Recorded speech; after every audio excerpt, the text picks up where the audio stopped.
Selamat siang teman-teman, salam cuan untuk kita semua.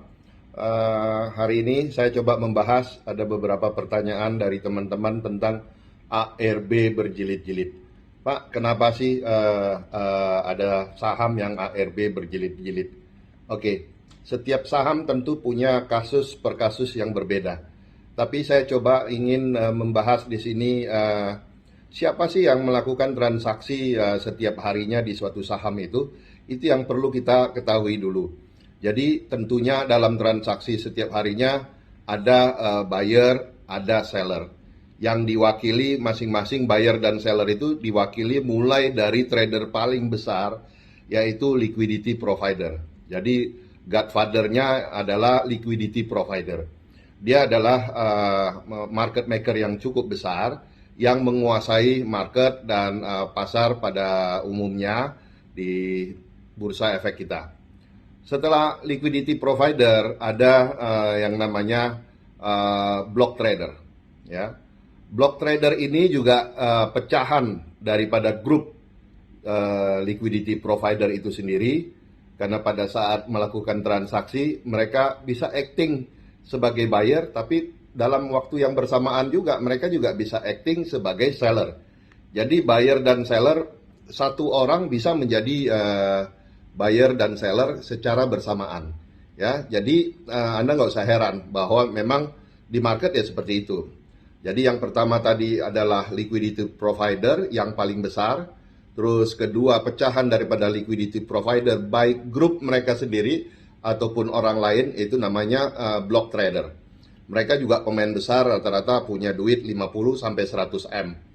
Terus kemudian yang kecil small block trader. Small block trader itu biasanya dengan modal 5 sampai 20 M sampai 30 M. Mereka banyak sekali di pasaran beredar, dan mereka yang akhir-akhir ini banyak meramaikan transaksi di pasar kita. Sejak pandemik banyak sekali trader-trader kecil yang punya duit banyak. Kalau saya bilang sih trader karbitan, ya.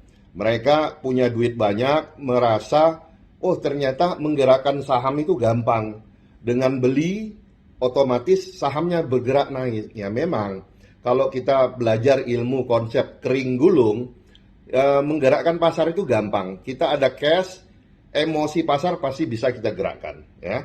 Jadi mereka berpikir bahwa oh menggerakkan saham itu mudah sekali dengan pom-pom dan oke, kita beli ini, beli itu, dan tiba-tiba orang ikut dan mereka hanya bantu bid, terus kemudian tebelin bidnya, terus tarik sedikit, semua pasar ikut, terkecoh oleh ajakan trader-trader karbitan tadi.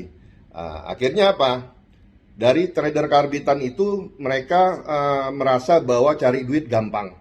300 juta hanya dalam waktu 30 menit, 1 jam mereka udah untung 1 miliar dan lain-lain. Mereka mulai bangga dengan kesuksesan itu tanpa mereka sadari, mereka lupa bahwa sebelum mereka datang, ya, di market ini udah ada penunggunya. Jadi kalau kayak rumah tua itu ada penunggunya, mereka nggak sadar bahwa market ini ada penunggunya. Nah, mereka mulai datang dengan kurang skill, uang banyak tapi kurang skill. Terus kedua, mereka punya mental judi, jadi mereka nggak peduli etika di pasar. Jadi kurangnya etika. Jadi contoh, cara mereka menjual aja nggak pakai etika. Contoh mereka beli, langsung beli 20 M, beli banyak. 25 M langsung beli banyak. Nah, begitu saham itu naik, itu juga langsung diguyur habis. Jadi ibaratnya bukan potong bebek angsa lagi, pokoknya digorok, benar-benar digorok kayak di rumah potong hewan. Jadi nggak ada etika. Akhirnya apa? Mereka nggak mengerti arti daripada konsensus di market. Konsensus itu adalah aturan yang tidak tertulis, tetapi disepakati. Jadi kalau umpamanya contoh hari ini hari Jumat. Hari ini Jumat saya agak rileks karena nanti jam 1 setelah sholat Jumat saya mau ke sinse saya untuk berobat. biasa saya pasca COVID ya harus berobat rutin untuk memulihkan kesehatan saya. Jadi seperti contoh hari ini Jumat, saya nggak pernah jualan hari Jumat. Karena saya tahu Jumat itu adalah hari retail.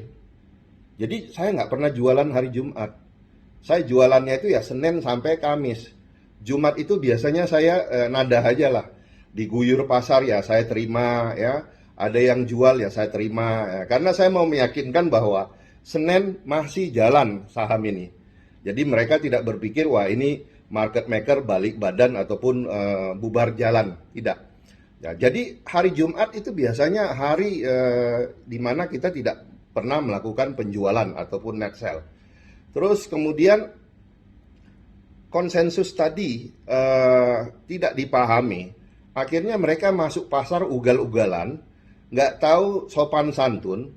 Udah gitu anak baru kemarin sore, ya masuk dan langsung beli borong dalam jumlah yang gede, naikin terus guyur.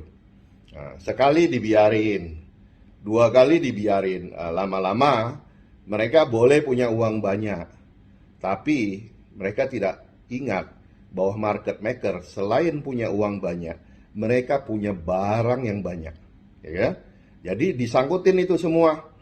Yang trader karbitan yang ugal-ugalan tadi disangkutin setiap hari, setiap pra-opening atau pre-opening itu market diganjel dengan lot yang cukup banyak seperti 1 juta lot, itu istilahnya dicekek. Begitu buka langsung ARB. Begitu buka langsung ARB, ya kan? Jadi contoh hari ini banyak yang ARB, nah, itu sengaja dilakukan. Kenapa? Bagi market maker, oke, nggak ada masalah. ARB mereka juga sedang average down harga saham mereka yang tinggi-tinggi. Terus kemudian tujuan mereka buat ARB supaya tadi yang trader ugal-ugalan tadi mulai diajak nyelam seperti kita mengajak orang nyelam di laut, diajak nyelam sampai ke dasar. Begitu sampai di dasar, biasanya terjadi dekompresi. Kalau kita nyelam terlalu dalam, terjadi dekompresi, akhirnya apa? Meledak. Akhirnya mereka cut loss. Dan setiap hari, setiap sore kita hanya tinggal lihat, market maker tinggal melihat dari DPS, dari daftar buyer dan seller, oh kelihatan dia udah cut loss. Oh, dia udah cut loss 300 juta dari total 1M. Sampai akhirnya lama-lama dia udah cut loss semua. Baru saham itu dinaikin lagi. Sampai mereka angkat kaki dari lapak tersebut. Jadi itulah kira-kira analogi cara berpikir pertempuran dan persaingan di market antara trader, buyer dan seller. Tentunya tidak semua lapak seperti itu. Ada lapak yang contoh untuk saham-saham market cap besar seperti BRI, ya, BRIS dan lain-lain yang besar. Coba Anda berani beli 5M, langsung diturunin. Ya. Kalau yang trader market maker lokal itu masih baik. Kadang dibiarin dulu 1 kali langsung diinjak batang lehernya, selesai. Nah, kalau trader asing enggak. Kamu baru masuk 5M, 5M langsung diturunin. Cut loss. Ya, kalau Anda pakai margin, dia langsung cut loss. Nah, kalau trader lokal ini biasanya baik, dibiarin aja dulu. Oke lah, sahamnya dibiarin, diacak-acak, ya nanti sekali begitu dia injak batang lehernya, selesai, cut loss, rugi, ya. Nah, siapa yang rugi di sini? Tentu retail. Makanya retail dalam melihat transaksi per hari, mereka harus melihat siapa pemain-pemain besar dalam transaksi itu. Kalau sekarang memang agak sulit karena semuanya nyaru menjadi retail. Bahkan market makernya punya akunnya di EP, ya, seperti retail, di PD, terus di KK, Philips, semua retail. Jadi kelihatannya seperti retail sama retail, tidak. Ya, jadi kita harus pintar-pintar melihat siapa pemainnya, siapa pemain besarnya, siapa lead daripada ataupun yang kontrol daripada market itu sendiri. Jadi itu dari saya tentang kenapa saham itu ARB berjilid-jilid. Tentunya banyak alasan. Itu baru salah satu alasan kenapa ARB itu berjilid-jilid, karena biasanya market makernya ataupun penunggunya nggak suka ada yang main ataupun mengganggu, atau yang tadi saya sebut trader karbitan atau ugal-ugalan. Jadi ya sengaja diajak turun. Jadi seperti nurunin penumpang gelap. Tetapi ini penumpang dengan muatan yang cukup besar, jadi bukan kecil.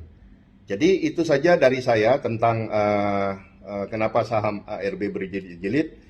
Kembali lagi Anda lihat fundamental. Selama fundamentalnya bagus, biarkan saja pertarungan antara trader besar di dalam, antara buyer dan seller itu di dalam, yang terrefleksi nanti di dalam candlestick. Biarkan saja mereka bertarung sampai ada yang kalah, ada yang nyerah, dan dia akan pullback lagi. Terima kasih teman-teman, selamat siang, sukses selalu untuk kita.